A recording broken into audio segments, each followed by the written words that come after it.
किसी के पिताजी का सिर पे हाथ नहीं है, किसी के पिताजी साथ हैं पर साथ नहीं है। बहुत सारे लोग हैं ना इस तरह के। किसी के घर में माँ बाप ही नहीं है, कोई इतना गरीब है कि किराए के लिए भी उसको सोचना पड़ता है। इन सब परिस्थितियों में से निकल के ये तुम्हारे सामने अपनी कहानियां बता के गए। तो तुम में और इनमें जो अंतर है ना, वो बस एक चीज का है, मेहनत का। जो 4-4 साल बैठ के बता रहे हम पढ़े, कोई 1.5 साल, कोई 2 साल, 18 पेपर पास करके वो लड़की फाइनली ग्रुप डी में लगी। लोगों ने मजाक उड़ाया लेकिन बैठी नहीं, उस ग्रुप डी की पैसों का इस्तेमाल करके अपना आगे पढ़ती गई। और आज वो फिर इसमें दुर्गा शक्ति में और हरियाणा पुलिस में 2-3 एग्जाम उसने बताए हमें क्लियर हैं। इससे ये भी देखना है कि लोग तो कुछ ना कुछ बोलेंगे। आप पढ़ लिख के घर बैठेंगे तो भी बोलेंगे, आप कोचिंग पे बैग उठा के चलेंगे तो भी बोलेंगे, आप ग्रुप डी को ज्वाइन करेंगे तो भी बोलेंगे। आपको लोग बोलते हैं इससे फर्क नहीं पड़ना चाहिए।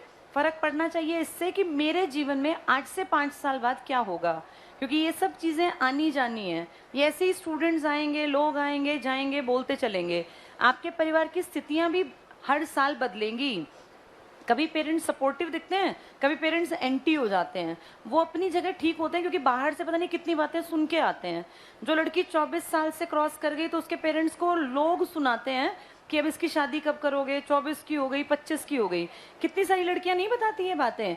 ये जो प्रेशर है ना, ये पेरेंट्स के ऊपर भी है। इसीलिए कई बार वो घर आके तुम्हारे ऊपर चिल्लाते हैं, चीखते हैं और कहते हैं बस बहुत हो गई पढ़ाई। ऐसे ही लड़कों के ऊपर भी बहुत तरह के प्रेशर समाज क्रिएट करता है, और वो समाज तुम्हारे पेरेंट्स को कहता है, फिर वो पेरेंट्स तुम पे सारा गुस्सा निकालते हैं। इन परिस्थितियों से सबको जूझना पड़ता है। कोई इनमें टूट जाता है और कोई ये सोच लेता है कि चाहे कुछ हो मैं अपने जीवन को बेहतर बना लूंगी। अब ये लड़की जिसके पिताजी का कोई साथ नहीं मिला, तुम ये देखो इसकी माताजी की भी आंख में आंसू थे। मतलब कितना उस औरत ने हस्बैंड होने के बाद भी इतनी सफरर रही कि अपनी बच्चियों को खुद पढ़ाया लिखाया। बड़ी लड़की प्राइवेट में नौकरी कर रही है, अपनी इच्छा से कोई प्राइवेट सेक्टर में नहीं जाता। जब घर की जिम्मेदारी आन पड़ी होंगी ना और लगा होगा कि क्या करें, तब शायद वो उठ के प्राइवेट सेक्टर में गई होगी, और उसी ने पैसा देके इस छोटे वाली को पढ़ा दिया। एक ने स्टेप लिया तो दूसरी की लाइफ बन गई ना। ऐसे एक से एक लाइफ बनती चली जाती हैं। सबसे बड़ी जिम्मेदारी अपने प्रति है। मेरी जिंदगी कैसे अच्छी हो, ये तुम्हें अपने आप सोचना है कि तुम्हारी जिंदगी कैसे अच्छी हो। इसके लिए खूब पढ़ना होता है। कोई कुछ कहता रहे, चाहे पिताजी हैं, चाहे माँ हैं, चाहे दादा हैं, दादी हैं, भाई बंधु पड़ोसी रिश्तेदार, अपने मन में एक चीज ठान लो, बस 2022 चल रहा है, इसके बाद 2023 तुम सब जानते हो इलेक्शन का दौर आ गया। अब देखते देखते इलेक्शन 2024 आने वाला है। इलेक्शन की तैयारी 1-1.5 साल पहले से जम के स्टार्ट हो जाती है, पता है ना ये, क्योंकि उसके बाद तो फिर आगे आचार संहिता लग जाएगी। 2022 के ये 6 महीने और 2023 पूरा, इतनी नौकरियां आएंगी कि जिसकी कोई गिनती नहीं है। कभी किसी डिपार्टमेंट में, कभी किसी में। सरकार जानबूझ के ऐसा करेगी क्योंकि सरकार को पता है कि 1-1.5 साल जब लोगों के घरों में नौकरी जाएंगी जाएंगी जाएंगी तो वो सरकार के प्रति पॉजिटिव हो जाएंगे।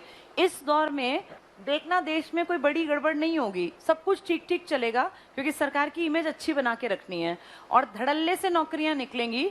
अभी पीएम का बयान तुमने पढ़ा था ना, वो 10 लाख वैकेंसी जो केंद्रीय विद्यालय में है, कहीं डिपार्टमेंटल, किसी भी डिपार्टमेंट में, टीचिंग में, नॉन टीचिंग में या किसी भी राज्य सरकार में, ये पूरी भरनी है 2023 तक, क्योंकि 24 का इलेक्शन टारगेट है। 23 तक अगर 10 लाख लोगों को नौकरी मिल जाती है, एक परिवार में 4 से 5 सदस्य होते हैं, कितने लाख लोग पॉजिटिव हो गए। और उतने लाख लोगों को देख के कितनों के सपने में आ गया ये कि भाई हाँ, हम भी नौकरी लग सकते हैं।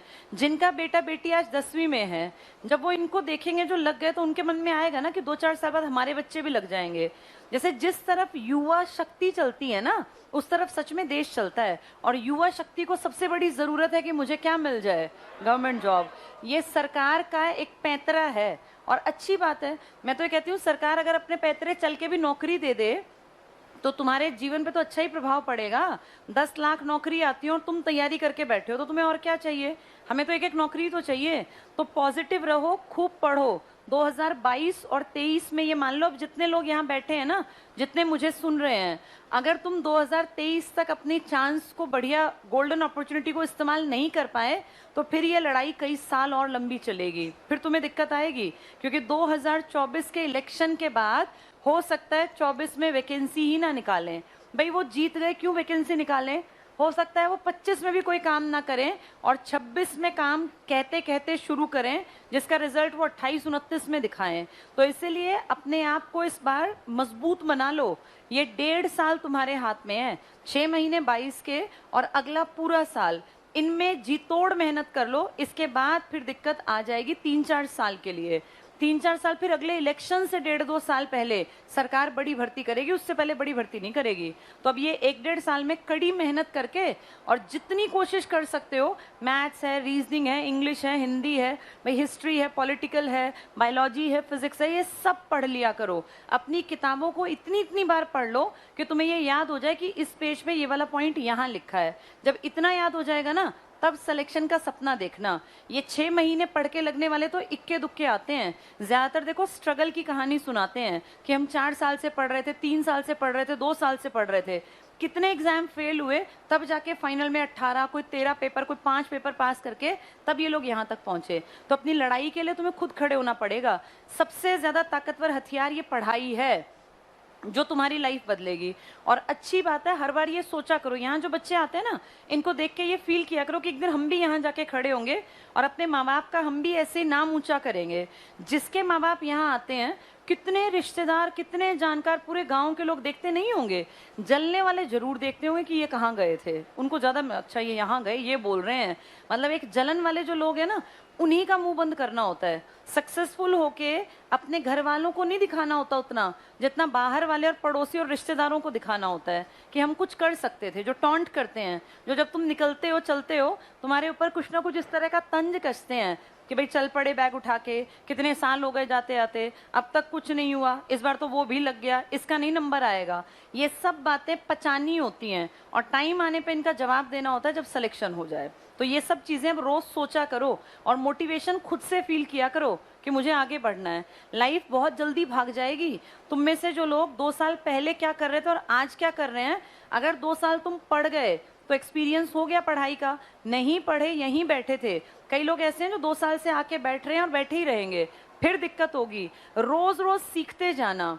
जैसे जितने पुराने हो जाते हैं ना बच्चे, उतने ज्यादा समझदार भी बन जाते हैं, उनके दिमाग का लेवल बढ़ जाता है।